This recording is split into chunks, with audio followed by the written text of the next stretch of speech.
Bilgilendiriciden Lezzetli Tarifler kanalı takipçilerine kucak dolusu sevgi ve selamlar olsun. Evet sevgili dostlar, enfes bir tatlı ile geldim karşınıza. Bu enfes tatlımızı mutlaka denemesi tavsiye ediyorum. Memnun kalacaksınız. Ve evet, bu enfes tatlımızın yapım aşamalarına buyurun hep birlikte geçelim. Evet arkadaşlar, hamurumuzu oluşturmaya başladık. Bunun için 1 su bardağı yoğurdumu aldım tabağıma. 1 su bardağı ılık suyumu dahil ettim. 1 yumurtamı da dahil ediyorum. 1 çay bardağı sıvı yağımı dahil ettim.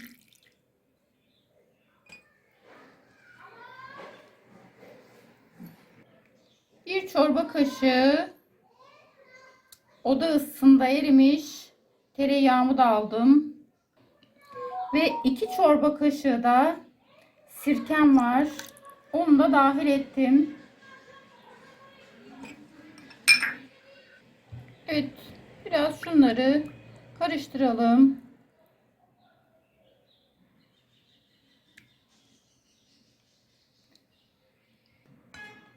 Evet, yumurtanın sarısı özellikle dağıldıktan sonra, her yere eşit şekilde dağıldığına kâni olduktan sonra, inandıktan sonra şimdi unumuzu peyderpey dökmeye başlayalım.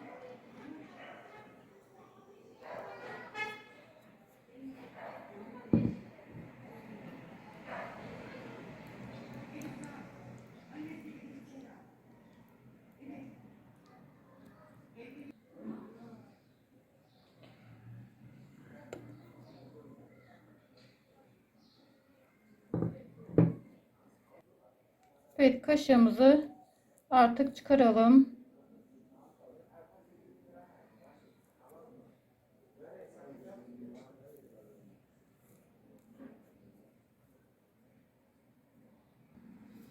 Evet, bir pakette kabartma tozumuz var. Onu da şimdi dahil ettim. Yoğurmaya devam ediyorum.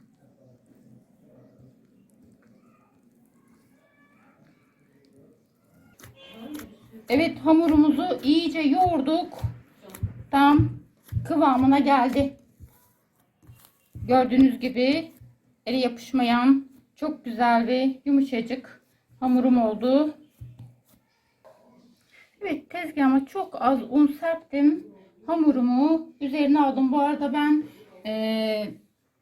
7 su bardağı un kullandım hamuruma. Şimdi hamurumu bezelere ayıracağım. Evet, 4'e bölüyorum.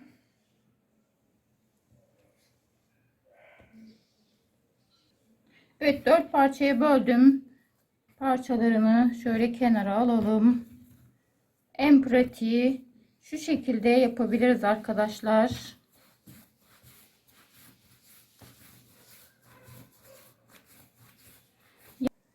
Evet, her bir parçayı bu şekilde yapıp 10 eşit parçaya bölüyoruz.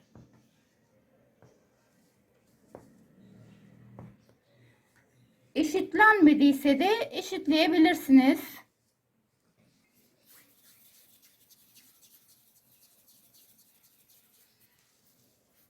Evet, bezelerimizi oluşturalım. Evet arkadaşlar, ilk bezemizden açmaya başladık. Evet, altına üstüne bezemizin nişasta serpiyoruz.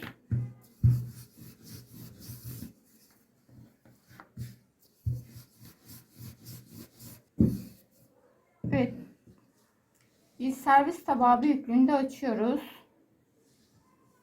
ve bir tepsiye, büyük bir tabağa fark etmez, nişasta serpip üzerine bezemizi, açtığımız bezemizi yerleştirdik.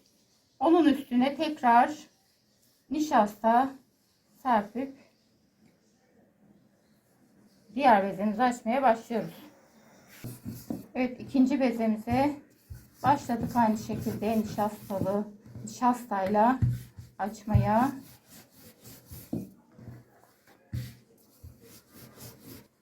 Evet, onu da açtık kafi derecede. Hemen diğer bezemizin üzerine koyduk. Onun da üzerine nişasta serpiyoruz.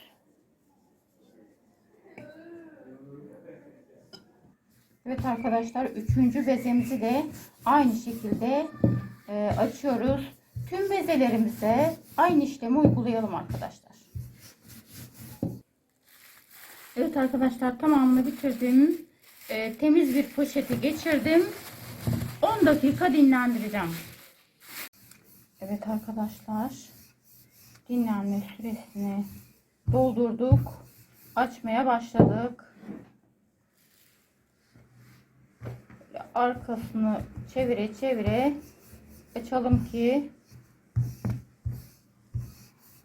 hepsi eşit ölçüde büyüsün. Görüyorsunuz ne kadar rahat açılıyor. Evet, kafi derecede açtım. Şimdi bir bardak yardımıyla gördüğünüz gibi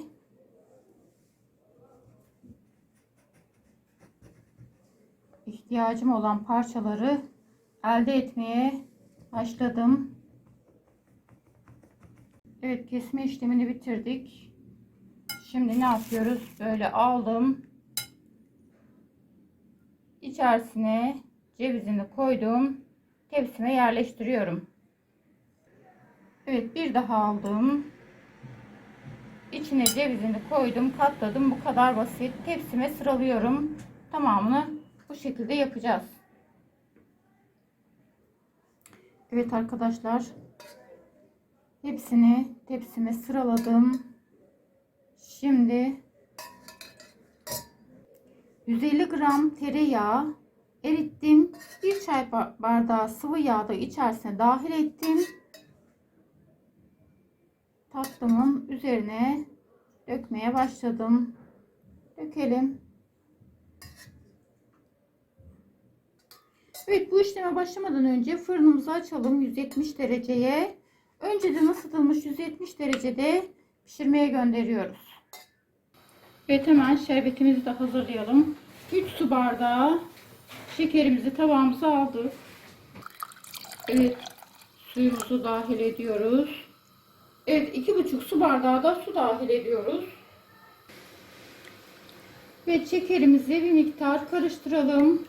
Biraz eritelim. Sonra ocağa alalım. Evet, bir miktar eriyince ateşe alıyoruz. Kaynamaya başlayınca 10 dakika kaynatıyoruz. Yalnız 7 dakika kaynadıktan sonra yarım dilim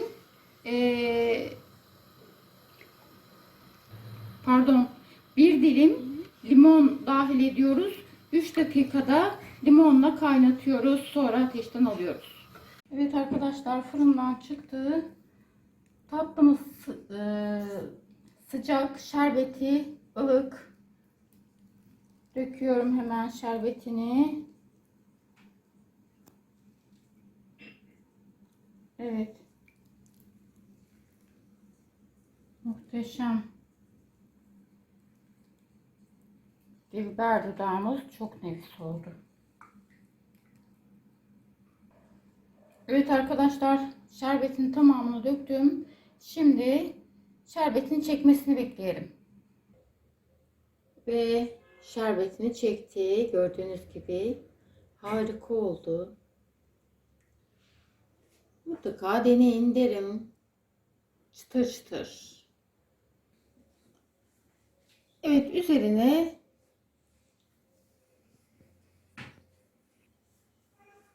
Antep'te döktüm. Nasıl yerseniz hepsi güzel. Emin olun çıtır çıtır.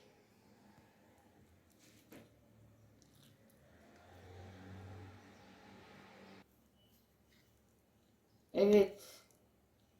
Enfes bir şey bu.